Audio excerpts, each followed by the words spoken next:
Les suspects comparaissent devant le tribunal de Silivri près d'Istanbul. Ils sont en tout 143 anciens militaires dont 30 officiers. 8 autres suspects sont actuellement en détention. Ils sont notamment poursuivis pour assassinat et tentative de renversement du Parlement et du gouvernement.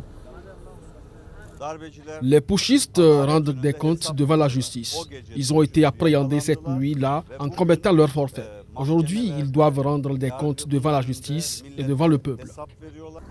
Les militaires risquent chacun jusqu'à 37 peines de prison à perpétuité.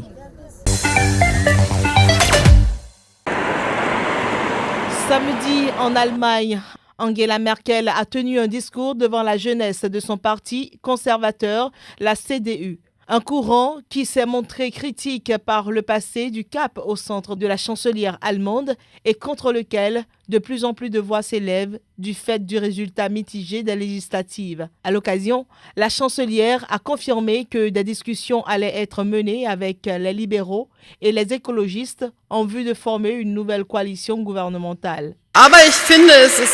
Je pense qu'il est évident que le SPD, à un niveau fédéral, n'est pas capable de gouverner pour l'instant. C'est pourquoi je nous conseille à tous de ne pas perdre d'énergie là-dessus et de nous concentrer sur ce qui nous attend.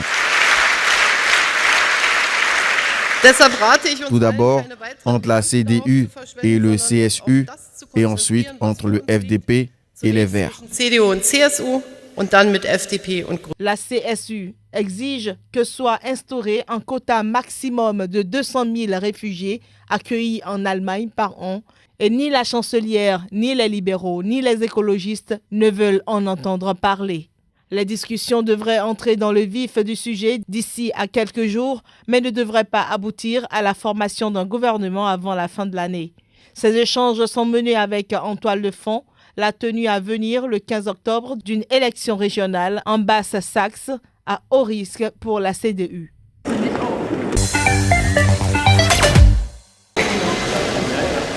La chancelière Angela Merkel a annoncé lundi que les négociations en vue de former une majorité et un gouvernement allaient débuter le 18 octobre. Elle a fait cette annonce après avoir présenté le compromis adopté dimanche soir avec ses alliés bavarois de la CSU. Et ce, sur une politique d'accueil des demandeurs d'asile plus restrictive. Ces pourparlers s'annoncent compliqués car ils doivent unir conservateurs, libéraux et verts. Nous avons obtenu un accord commun que je considère être une très bonne base pour aller ensemble aux négociations avec le FDP et les Verts. L'Allemagne a besoin d'un gouvernement stable et c'était donc un prérequis que l'alliance CDU-CSU se rende aux négociations avec une position commune. Nous pouvons dire, ou en tout cas, c'est comme ça que je le vois, que nous avons trouvé un compromis classique. Chacun des côtés est allé vers l'autre et le résultat n'est pas seulement défendable, mais il fait aussi avancer les choses. Nous sommes aussi très contents. Nous nous réjouissons aussi du compromis trouvé avec la CDU, qu'il y ait enfin un corpus de loi sur la migration pour les vagues de migration à venir les prochaines années. La CDU de la chancelière et ses alliés bavarois de la CSU vont donc d'abord inviter les libéraux puis les Verts le 18 octobre pour des discussions séparées. Ensuite, le 20 octobre, des discussions exploratoires avec tous les partenaires auront lieu. Les pourparlers pour former une majorité de gouvernement vont prendre a priori des mois et le droit allemand ne prévoit aucune date limite.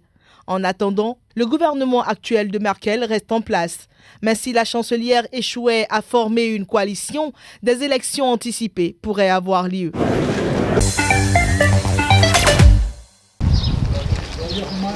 La décision du Comité international de la Croix-Rouge de réduire sa présence et ses opérations en Afghanistan illustre la dégradation de la sécurité au cours des derniers mois dans le pays. Dans le nord notamment, le conflit s'est intensifié depuis le printemps et s'est répandu partout ailleurs en raison de la hausse de la criminalité. Il est apparu que nous n'avons pas d'autre choix que de réduire de manière drastique notre présence et nos activités, et en particulier dans le nord de l'Afghanistan. Le CICR ne quitte pas l'Afghanistan. Nous avons une responsabilité dans ce pays, une longue histoire, et nous ne voulons certainement pas être dans une situation avec un grand nombre de besoins humanitaires et une organisation qui est là depuis longtemps qui disparaît. L'annonce de cette décision difficile pour une organisation présente partout en Afghanistan depuis plus de 30 ans intervient un mois après l'assassinat d'une kinésithérapeute espagnole à Mazar. Le CICR compte 1800 employés en Afghanistan, parmi lesquels 120 expatriés, dont 90 à 100 devraient rester dans le pays.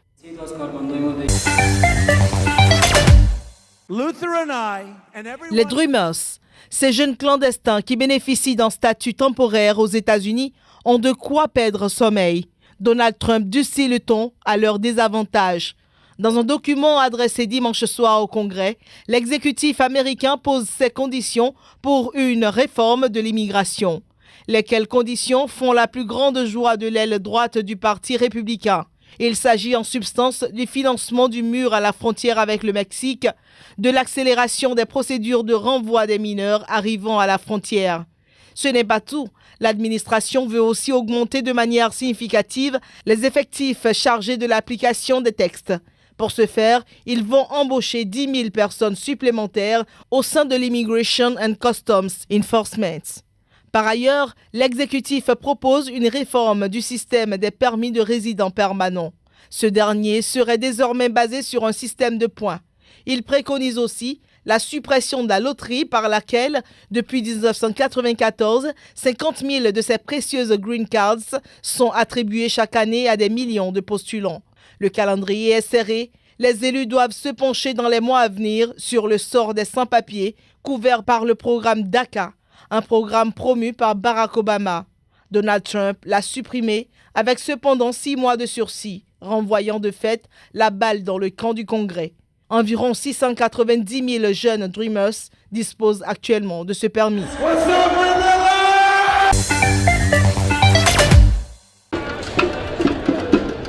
Soignants, enseignants, cadres des ministères et membres des collectivités. Les premiers décomptes totalisaient plus de 100 000 manifestants dans 26 villes en région selon les syndicats et 55 000 selon les autorités. La grève se traduisait par des fermetures de crèches, d'établissements scolaires et de nombreux services publics. À Marseille, les 3/4 des cantines étaient fermées ainsi que 80% des crèches. Le ministère de l'Éducation nationale annonçait 17,5% de grévistes chez les enseignants.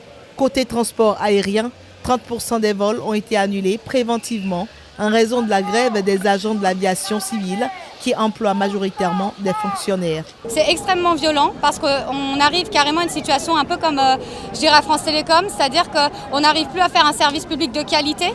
Quand on fait un service public, on a envie de pouvoir répondre aux demandes des administrés, de faire notre travail correctement.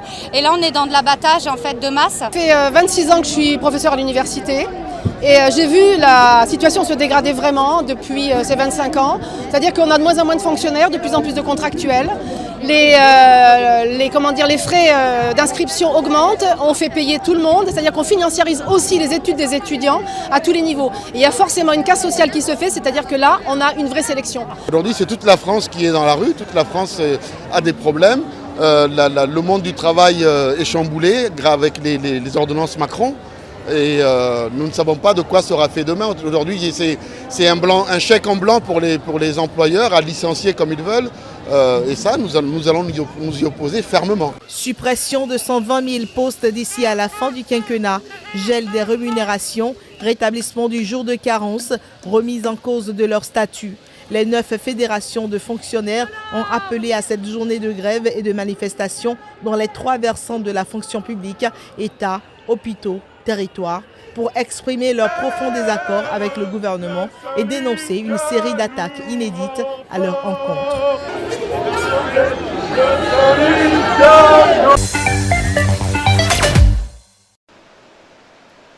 Les intempéries ont occasionné des inondations et glissements de terrain ravageant le nord et le centre du Vietnam.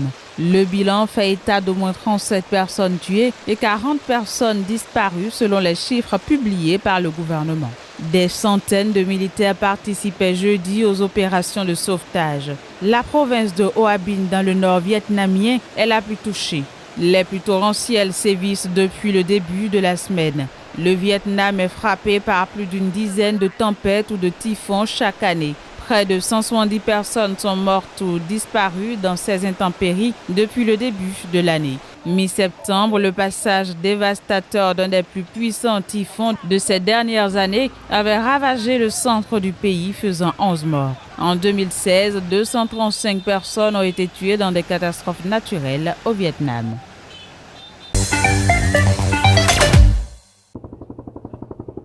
« 22 incendies ont calciné depuis dimanche près de 70 000 hectares dans 8 comtés californiens. Ils sont attisés par des vents dépassant 60 km/h avec seulement 8% d'humidité dans l'air. De quoi inquiéter les habitants de la région.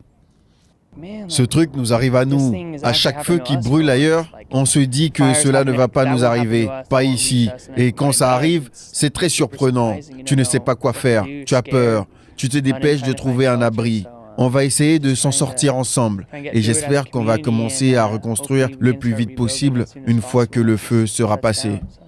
Plus de 8000 pompiers luttent contre les flammes. Ils estiment qu'au moins 3500 bâtiments, dont des maisons et des commerces, ont été détruits. Les autorités californiennes ont déjà obtenu des renforts d'États proches, dont le Nevada, Washington, Oregon et l'Arizona. That's an awfully hot coffee pot. Should I drop it on Donald Trump? Probably not, but that's all I got. Toujours en tête des meilleures ventes de rap de tous les temps, le rappeur Eminem, de son vrai nom Marshall Mathers III, a lancé dans une vidéo sur la chaîne, qui s'adresse particulièrement à un public noir américain, je cite, « Le racisme, c'est la seule chose que Donald Trump fait fabuleusement ». Dans cette improvisation freestyle de plus de 4 minutes 30 secondes filmée dans un parking couvert de Détroit et diffusée lors de la retransmission de la cérémonie de remise des prix de la chaîne American Bet, le rappeur a aussi accusé le 45e président des États-Unis d'être un kamikaze qui va probablement déclencher un holocauste nucléaire. L'artiste, blanc et issu d'un milieu défavorisé qui a massivement voté pour Donald Trump, lors de l'élection de 2016, a lancé un ultimatum à ses fans. Pour rappel, Eminem avait déjà attaqué Donald Trump dans sa dernière chanson rendue publique l'année dernière, en pleine campagne électorale.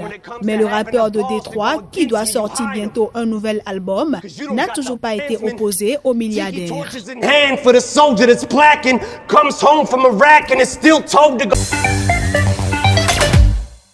Je souhaite que nous puissions acter, à la lumière de vos travaux, quelques décisions concrètes. La première, c'est la mise en place d'une contractualisation rénovée avec un contrat qui serait proposé par les agriculteurs et non plus par les acheteurs, ce qui est à ce titre, à mes yeux, fondamental. Nous modifierons la loi pour inverser cette construction du prix qui doit pouvoir partir des coûts de production. Les négociations commencent dans quelques semaines. Et je souhaite à cet égard un engagement clair de toutes les parties prenantes en ce sens auprès des ministres et sans attendre la loi.